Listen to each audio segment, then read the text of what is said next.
Speaking of the convention, the president of the Teamsters Union gave a speech at the RNC last night.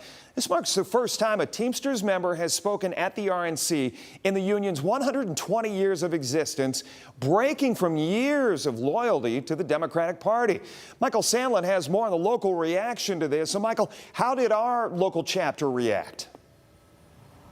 Well, Jeff, at this time, it's unclear. I came here to Teamsters Local 20 in South Toledo earlier today, and I was told no comment. So, seeking answers, I reached out to a poli-sci professor and two local politicians, asking the question, was President Sean O'Brien's speech at the RNC a reach across the aisle or a sign that they plan to cross it? We are not beholden to anyone or any party. Strong words from Teamsters President Sean O'Brien as he strode onto center stage at the Republican National Convention Monday night. In his 17-minute speech to the Republican Party, including former President Donald Trump, he made clear that while the Teamsters don't always see eye to eye with Republican politics, he believes the party is changing and there's a place for the Teamsters and members of both parties to work together. We will create an agenda and work with a bipartisan coalition ready to accomplish something real for the American worker. O'Brien still called out major corporate entities such as Amazon and asked for companies to pay their fair share, while thanking Republican politicians like newly selected Trump running mate J.D. Vance and Josh Hawley for their efforts to assist the Teamsters. For political analysts like Toledo poli-sci professor Sam Nelson, the appearance was puzzling. So it's certainly unusual, right? The Teamsters have been endorsing Democratic candidates for a long time. At the same time, Sean O'Brien has been down to Mar-a-Lago to meet with Donald Trump. He seems to be developing a little bit of a personal relationship there.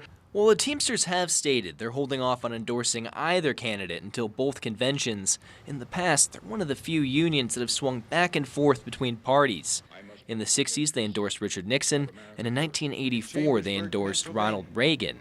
But Nelson says he's not certain that's what's happening here. I think Teamsters leadership could be maybe trying to hedge their bets, play both sides of the aisle in case Trump does win. But I doubt they're going to get a lot of policy wins from supporting the Republican ticket. But Northwest Ohio's Republican State Representative Derek Marin disagrees with Nelson's assessment. He says this is a sign that the politics of unions are changing and believes the Republican Party fits what union workers like the Teamsters are looking for. I think there's a real shift happening right now in America where people are realizing that the Democratic Party, Marcy Kaptur, Joe Biden, have really turned their backs on the working men and women of Northwest Ohio and our country. They support illegal immigrants more than they support United States citizens. I reached out to Representative Marcy Kaptur to get her take. Her office referred me to a quote from a recent interview with Axios when she first learned O'Brien would be speaking at the Republican National Convention, where she said labor workers had become skeptical after being hurt by so many trade policies going back to the 90s, saying, quote, "This has been accelerating over the years. You'd be skeptical too. You want to listen to Republicans. Democrats have to be very clear on who stood with them." Meanwhile, other big unions like the UAW have endorsed Joe Biden for president.